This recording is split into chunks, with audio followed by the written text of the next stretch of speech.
Freddie, hello. Hey. Thanks for coming down to the studio to do an interview. How are you?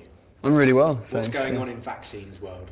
Wow. Well, we're in the middle of our third summer of festivals.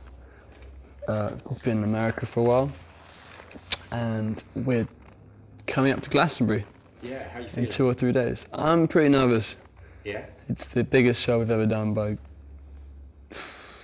I mean, last year we were playing the same slot at festivals like Reading, which, by the festivals I went to as a kid, they were like the most important festivals to me, but Glastonbury is like a whole different level, and you know, to be playing on a pyramid stage and at night time is pretty awesome. And who are you going on before?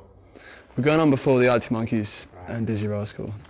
Nice. So, what's your personal favourite memory of actually being a punter at Glastonbury? I've never been a punter at Glastonbury. Oh, really? Do you know, the only time I've ever been to Glastonbury was when we played a couple of years ago, the last one. And what's going through your head before you walk out to all them thousands of people? Hopefully nothing. Right. Just hopefully not the kind of inane shit that usually going through my head all the time. Absolutely. Yeah, you are.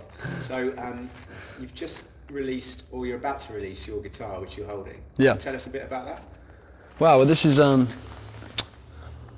I've been designing with Freddie guitars for the last year, which is a mix between all my favourite guitars. Right. Which is my first Strat, an Airline guitar that Ethan Johns gave to the band, and a Guild that I have, and also this. Can you see this one? It's this Supro, and the idea was that because these are made of carbon fibre, so the idea was to make something that was really sturdy and like durable and played great and was affordable, and I'm really it's like I've only seen it for the first time today, so I'm thrilled with it. Nice. I think it sounds great. Yeah. So you've also been, we just did a little guitar lesson for Bad Mood, and you've been playing the new Cube 40 amp. What did you think? That was great. I mean, to be honest, I didn't really get much time to play with the effects on it, but just fiddling around with the EQs. I think I used the tweed setting. Yeah. I think it sounds brilliant. I think it sounds just like, I was surprised how much like the record I could get it to sound after And what about boss pedals? a couple of minutes into tinkering. What's the history with boss pedals? Well, I use quite a few boss pedals, and actually, I'll admit that the kind of centre point of my entire rig is an ME70, which is something that you gave to me about a year ago, a couple of years ago. And it was something that when we did the second record, we stayed away from for a while. But then as the session progressed and we were looking for sounds, we got to find the CE1 sound or this. You know, instead of trying to go to a lot of these boutique pedals and these other things, or trying to find the original ones and make them work, we just pulled the ME70 out, and it pretty much worked every time. So by the end of the session, we were using it on every song. Sure. Which is great. I mean, if you dial like something like that, which is pretty cheap multi-effects, with a good guitar and a good amp, they sound pretty spot on. Yeah. And they're so easy to get the effects from, easy to like do patches with, and easy to mess around with. And if you're writing stuff and you need to get an effect down really quick, like it's a really easy palette to get your head around, and the sound quality is great. And it's funny because a lot of people look at yourself and people like Johnny Marr, and they're surprised when they realise that the main centre point of their effects is a multi-effects unit. But you know, I guess they've... Well, yeah, so the Johnny Marr uses the GT10 still, right? GT100 now. GT100. Yeah. Oh, he uses the new one, doesn't he? That's right. Oh, wicked. 2 of them. They're a bit complicated for me, those ones. But I'm sure they're brilliant. So something I wanted to ask you was whether you're aware or not of the first comment on YouTube for, I believe it's Teenage Icon. No. All it says is Freddie's butt, and it has, I believe, over 40 likes. Oh, really? Because there's a bit at the very beginning of the video where you're the last one walking towards the lift. Yes. And you know, we're just wondering if you were aware of that, or all the girls think you've got a cute ass. Have you been working out? Yes. Is that the weirdest question you've been asked? Definitely not. We've lost our friendship now, haven't we? Yes. Yeah, we were looking at videos, and that made us laugh. We had to ask. I really like that video for Teenage Icon. That's great. Did you all fit in that lift, or was it like? Oh man, it was we was in a studio. Obviously they couldn't film it in a lift because everything's shot from above. But they built an elevator in a television studio, but they built us inside it. So we had to stand there and they kind of build these walls around you and then you're basically getting nailed in. And they film it from the top, and then when they need to film a shot from the side, they nail a top on and they pull part of the wall away and they film through that. But it was great, it was so cool. And to get to, there's like 4 other girls in it. It switches between, there's like girls coming up and on screen. Yeah. I was going to ask, how did they have to learn? Well, some of them, yeah, it wasn't that they had to learn the song like that. And if cut to her and she's going, and she's kind of shit. So we had to kind of have the same thing going on. So we needed to teach them lessons. But actually, Justin's girl was fantastic, I thought. Like, she studied all the YouTube clips and she watched all the videos and she nailed it. Like, she looked fantastic. It looked pretty spot on. A few years ago, I think it was, you went to New York State, I believe, to do some work with Albert from the Strokes. Are you still working with him? Is there anything going on there? With Albert, shit, was that really a few years ago? I think it must be. Yeah, I mean, that was 2011, I think. No, I mean, it was complete coincidence. I think we were playing with the Arctic Monkeys in Central Park in New York, and Albert, Fab, and one of the other guys were watching, and Albert was looking to do some producing, and I think he liked our set, and then Ryan, the manager, gave us a call and said, "Hey, what are you doing this week?" And I think we were playing a festival, it's a long story, but we were playing a festival in the Hamptons or something funny, and we just drove, got a taxi, didn't realise it was like a 6-hour taxi or something, to his studio in Woodstock, which is an awesome experience because they were one of my favourite bands growing up. Sure. And it was really strange to be in his studio, surrounded by his guitars and like pretending that I didn't know everything about, you know what I mean? Like, I didn't know where that Rickenbacker was from, I didn't know the story behind that, whatever.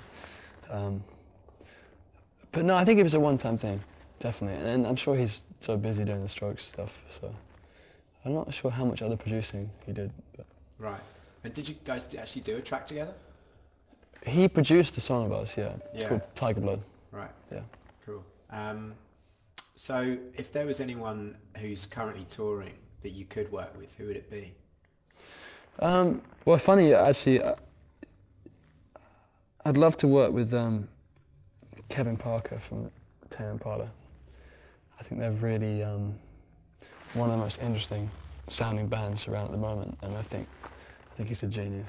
Yeah. And he did a great project with his girlfriend called Melody's Echo Chamber, which has his sound all over it. I mean, I think he's got like a really definitive and recognisable sound, and I'd love to work with him. It's quite difficult to do what they do and not make it sound kind of, like them. Yeah. Yeah, absolutely. Yeah. So we were just talking about the other band, Pond. When did you first hear about them? Oh, I don't know. I mean, I think we met Jay, who is the singer. I think he's the singer. Yeah. On a beach in Norway playing frisbee or something. Right. He was a really cool guy, so we just got chatting and found out about his band. But I don't really know much of the music. I know that song, Betty Davis Will Come Down from Heaven. That song, Smile or something. Yeah, yeah. Eye Pattern Blindness was the one that I heard. Yeah. Yeah, and it just blew me away. Yeah. So I remember seeing him. We played with him in Perth once, and he came off stage. So I was like fucking Kurt Cobain. It was awesome. Don't put that in there. Yeah, my accent's terrible. So you're going to be supporting the Stones we were just talking about at Hyde Park in a couple of weeks. So you were saying that most of the people blagging you for guest list are your parents' friends.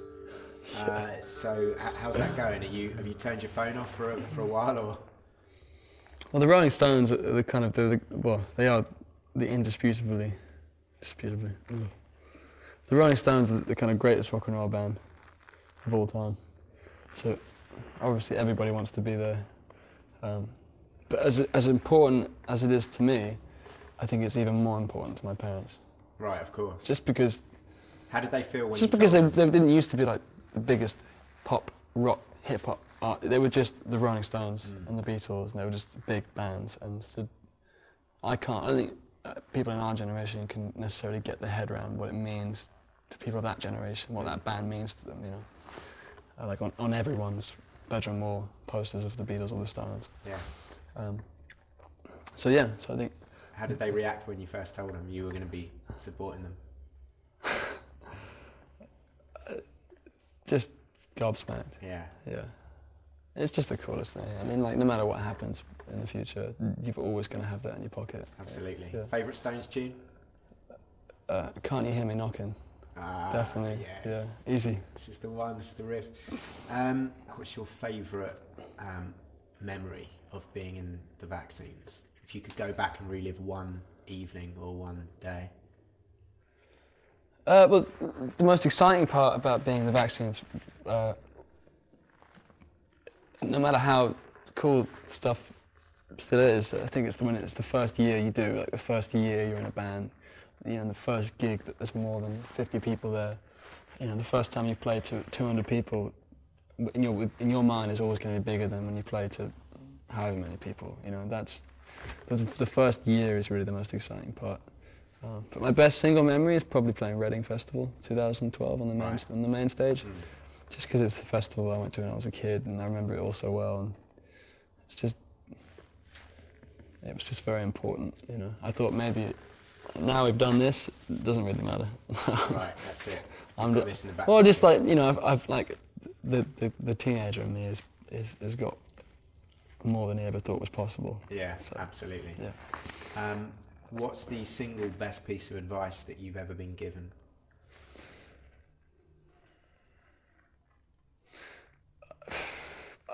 I don't think there's a single bit of advice I've ever been given, but I think